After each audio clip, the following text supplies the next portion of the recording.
कोई लेट बनता है, कोई जल्दी बनता है, पर शिव को जल चढ़ाने वाला एक दिन सेठ। थोड़ा समय लग सकता है, थोड़ा समय लगेगा,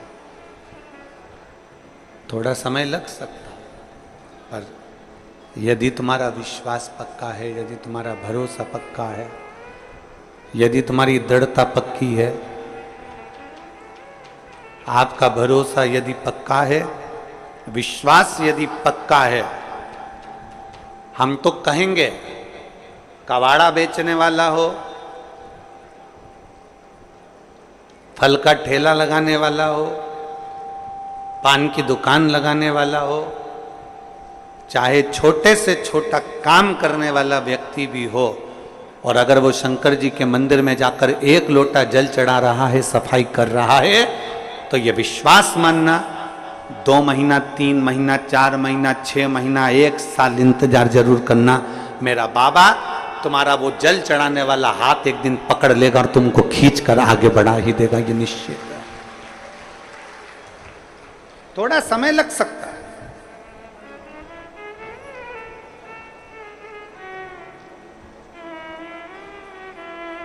थोड़ा समय लग सकता है, पर मेरा बाबा जिस दिन हाथ पकड़ेगा और खींचेगा, उस दिन सुख का अनुभव हो। थोड़ा समय लग सकता है।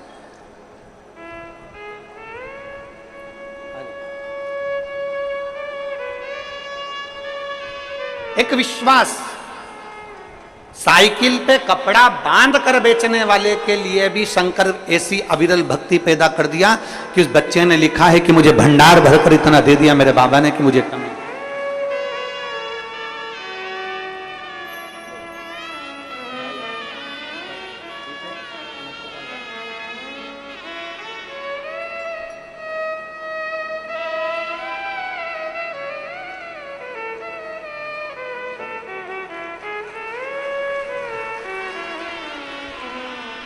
और लुटा दिया भंडार, कर दिया माला, अपने भरोसे को बढ़ाना है हमको, अपने विश्वास को बढ़ाना है हमें। सावन के महीने में हमें कुछ नहीं करना, बस इतना ही करना है कि हमारा विश्वास कितना शंकर के प्रति जा सकता है।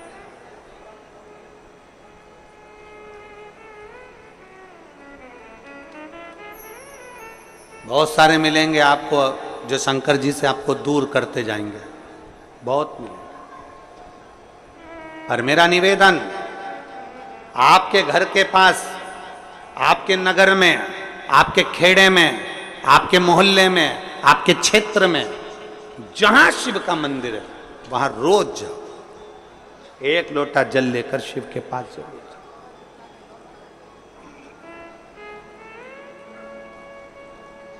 उसके दरवाजे तक जरूर पहुंचो।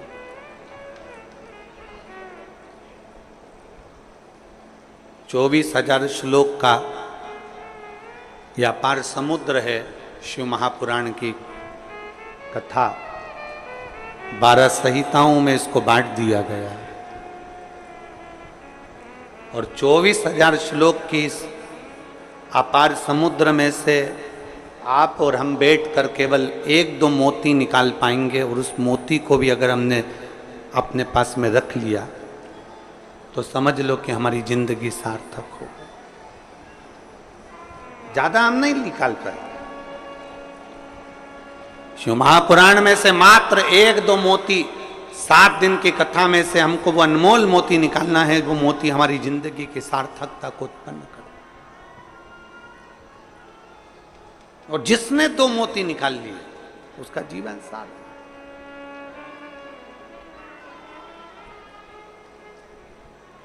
हमें ध्यान देना है कि हमारा मन, हमारा चित्त भगवान की ओर स्थिर हुआ कि नहीं।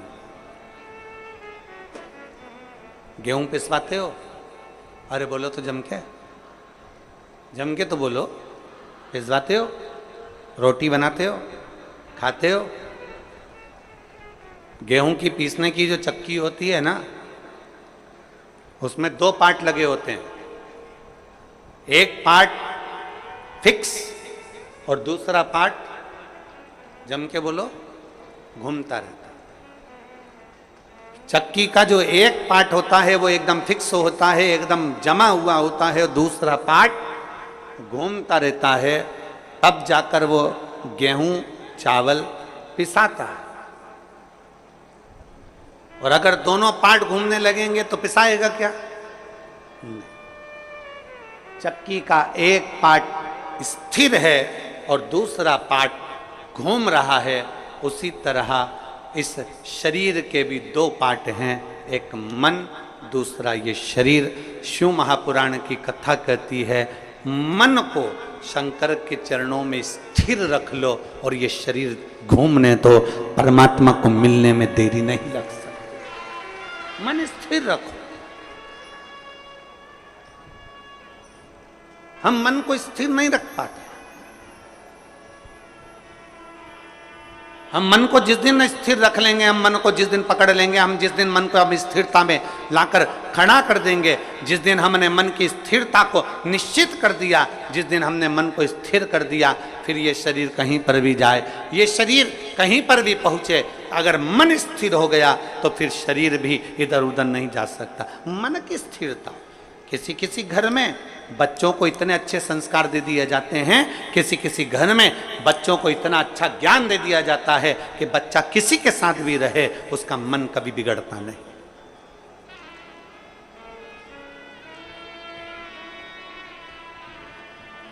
वो बच्चा कभी नहीं बिगड़ता।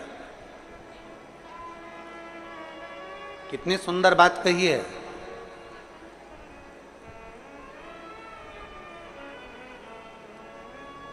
केकई मंथरा अयोध्या में रहने के बाद भी नहीं सुधरे और वो विभीषण रावण की लंका में रहने के बाद भी बिगड़ा नहीं है। नहीं बिगड़ा।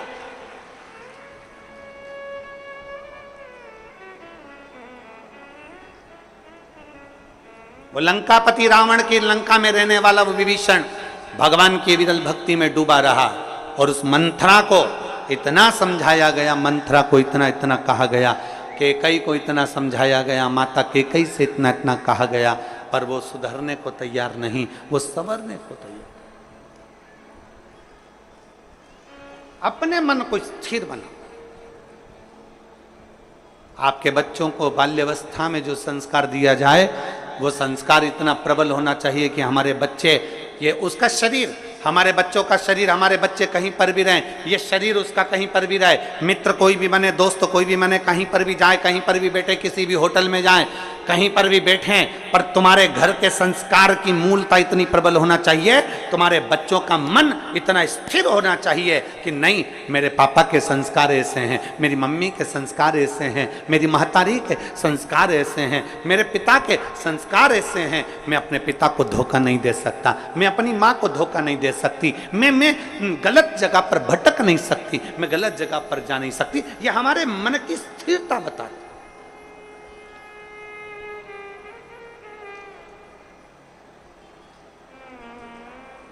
आज का जो माहौल चल रहा है ना, ये मेरी जीजियों और मेरे जितने जीजा बैठे हैं वो भी सावधानी से सुने। आज का जो माहौल चल रहा है, मोबाइल का नेटवर्क मालूम पड़ जाता है कि कहां है, मोबाइल का नेटवर्क मालूम पड़ जाता है कि कहां है, पर घर के बच्चों का नेटवर्क मालूम नहीं पड़ पाता कि वो कहां है।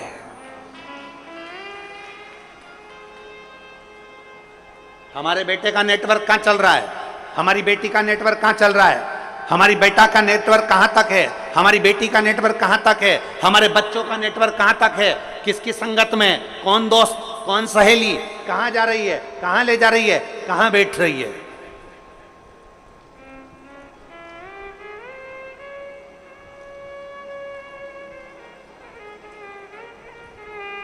नेटवर्क कहां है। गुरु नानक देव जी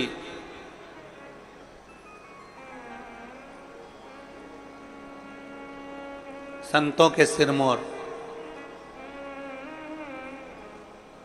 गुरु नानक देव जी अपने शिष्य बाले से कहते हैं, बाले, एक व्यक्ति जो कर्म करता है उस कर्म करने वाले व्यक्ति के ऊपर उस मालिक की दृष्टि हर पल रहती है, हर पल। जैसे आज की भाषा में कहें कि दुनिया के लोग कहीं पर भी रहें, वो सोचते हैं कि हमने जो करा वो परमात्मा ने नहीं देखा, हमने जो किया वो भगवान ने नहीं देखा। हम पुण्य करते हैं तो सारी दुनिया में डोंडी पीट देते हैं, और हम पाप करते हैं तो किसी से नहीं कहते, छुपा लेते हैं। उसको लगता है कि मैंने किसी से नहीं कहा। गुरु नानक देव जी कहते हैं, बाले, हमारे एक एक कर्म पर हमारे ईश्वर की, उस परमात्मा की दृष्टि हमेशा रहती है। मोबाइल का नेटवर्क मालूम पड़ सकता है कि कहां है, पर आज के बच्चों का नेटवर्क मालूम नहीं पड़ पाता कि बच्चे कहां, किससे बात कर रहे हैं, मोबाइल में किससे चैटिंग कर रहे हैं, किससे बात की जा रही है, कौन है, कौन सहेली है, कौन दोस्त है, कौन व्यक्ति कैसा है, उसको नहीं मालूम पड़ता।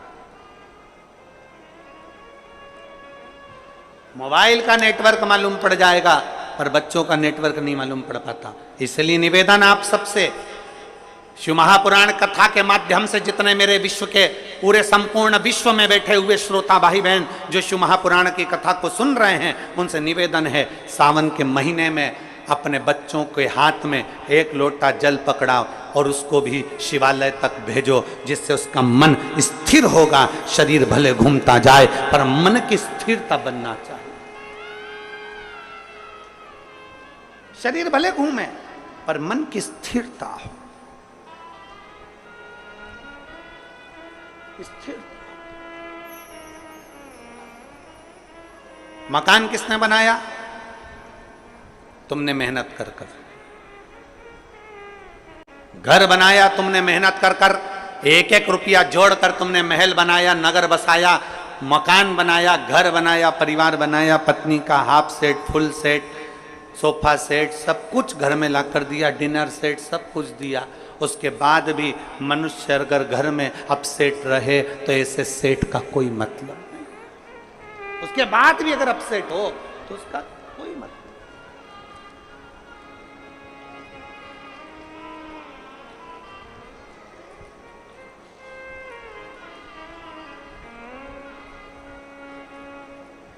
शादी में अभी हम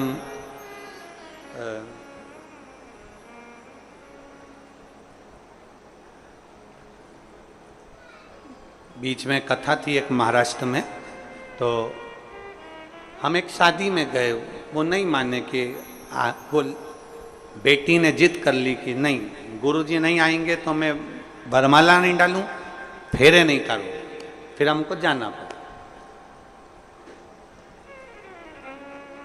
अब वो बेटी ऐसा हाथ करी, हमने उसके हाथ में श्रीफल वगैरह दिया, तो उसके हाथ में नाम लिखा हुआ था। तो हमने बेटी से पूछा, क्यों रही ये हाथ में नाम किसका लिखा है? तो बेटी ने कहा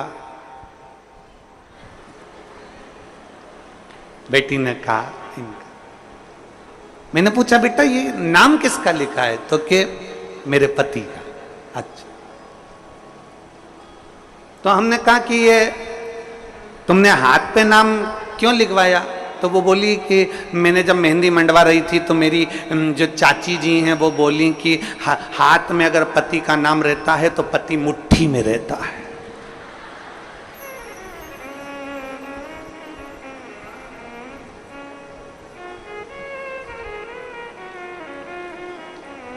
तो फिर हमने कहा, बेटा फिर तो पति की जगह सास का लिखाना था, फिर पति का क्यों? अगर हाथ पे नाम लिखने से पति मुट्ठी में आ जाए तो सास का नाम लिखाती कि सास मेरी मुट्ठी में हो जाए। देख, हमने उस बेटी से कहा, देख, संसार में किसी को मुट्ठी में करने का प्रयास मत करो, प्रयास करो कि मेरे हाथ से सब छूटे रहें और मेरा महादेव मेरे हाथ में पकड़ा रहे, बस इससे ज्यादा कुछ। मेरा देव अधिदेव महादेव मेरे हाथ से पकड़ा,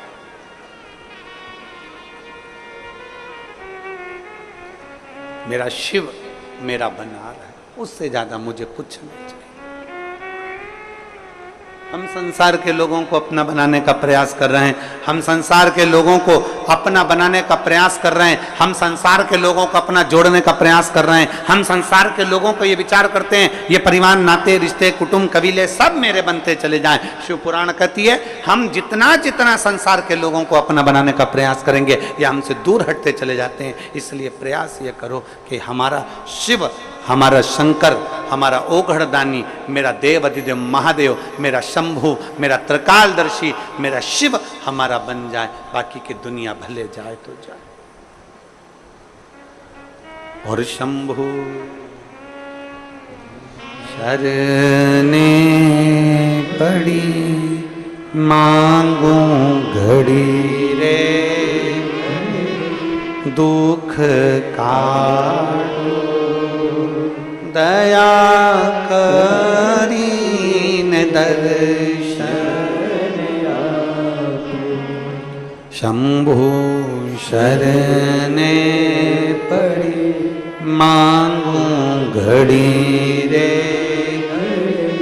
दुख काटो दया करीन दर्शन। हम शिव को अपना बना, हम शंकर को अपना बना।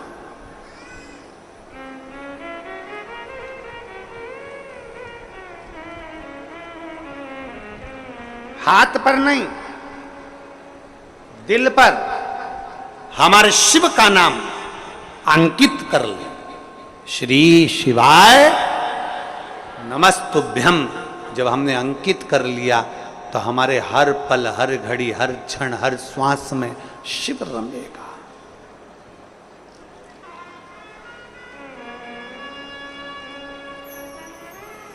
वो कावड़ देना,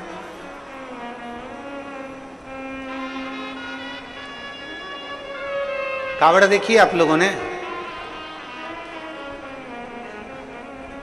ये कावड़, इसमें दो तो पानी के कलश रहते हैं, दो पानी के लोटे रहते हैं, भक्ति की डोरी बंधी होती है और एक बांबू एक बांस लगा रहता है। इसमें मूलतः डंडे का प्रयोग में बांस का प्रयोग किया जाता है। इसमें मूलतः इस कावड़ में डंडे के प्रयोग की जगह बांस का, बांबू का। इधर छत्तीसगढ़ में क्या बोलते हैं, बांस बोलते हो बांबू बोलते हो? बांस। महाराष्ट्र में बांबू बोलते हैं इसको, बांबू मूलतः प्रयोग होता है। अब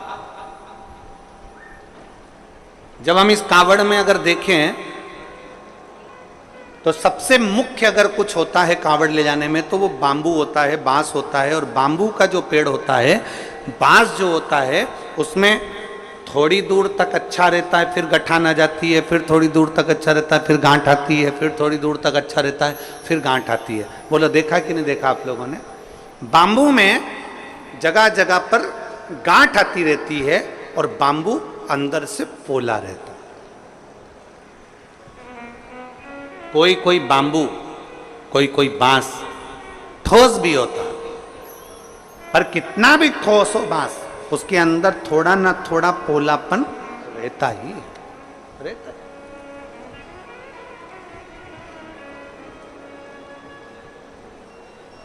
शादी में, विवाह में, जन्म में, मरण में, मृत्यु के समय पर भी बांबू का, बांस का प्रयोग किया जाता है आखिरी तक। और कांवड़ चढ़ाने के लिए भी जिस बांस को पकड़ा जाता है, जिस बांबू को पकड़ा जाता है, जिसमें दो कलश बंधे होते हैं, उसको हम पूरे समय अपने हाथ में, कंधे पर, दोनों कंधे पर किसी भी तरह से उसको लेकर सावन के महीने में शंकर जी के पास जाते। उसका कारण क्या है? क्यों, किस लिए? और बोलते बोलते जा रहे हैं, बोल बम बोल बम बोल बम बोल बम बोल बम बोल बम बोल बम, बोलते बोलते।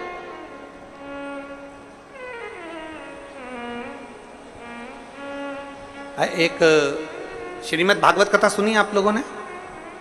जम के बोलो जरा, जम के। सबने सुनी है भागवत जी?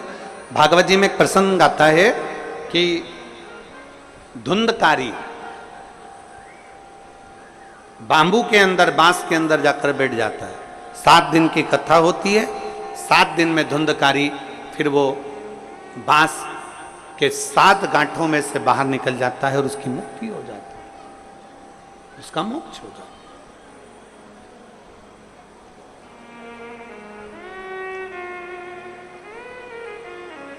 एक बांस कंधे पर लिया, 2 लोटे, 2 कलश उसमें बंधे, और उसको हमने पकड़कर बोल बम बोल बम बोल बम बोल बम बोलते बोलते बोलते बोलते चल।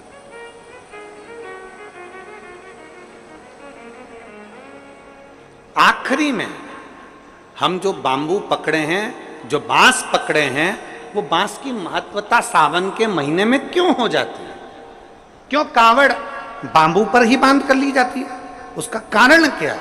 उसका केवल एक कारण है, हे देवाधिदेव महादेव, इस बांबू में गांठें हैं। और सरलता में जाइए, देखो, बहुत बहुत सरलता में जाइएगा। हमारे भारत की भूमि के जो जगत गुरु शंकराचार्य जी हैं, वो भी अपने हाथ में दंड रखते हैं, वो भी बांबू, वो भी बांबू, वो भी बांस।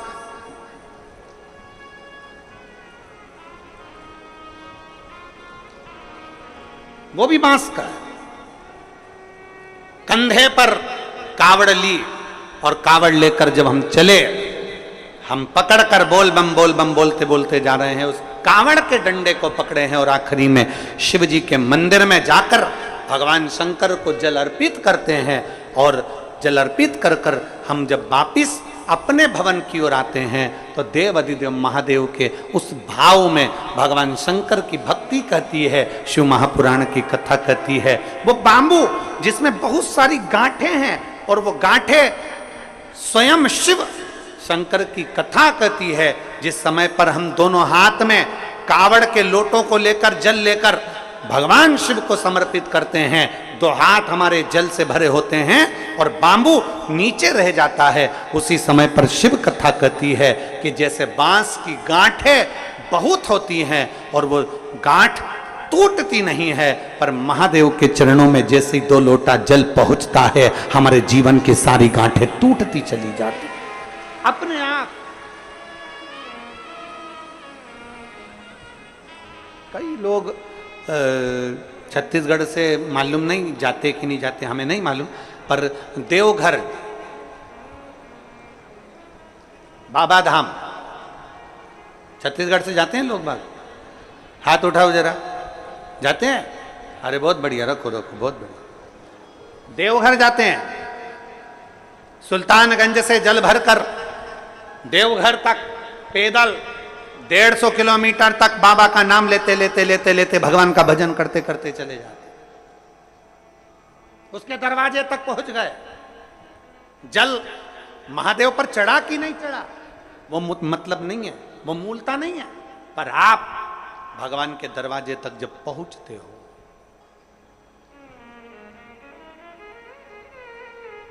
आप भगवान के द्वार तक जब पहुंचते हो, तो भगवान उसको स्वीकार करते हैं।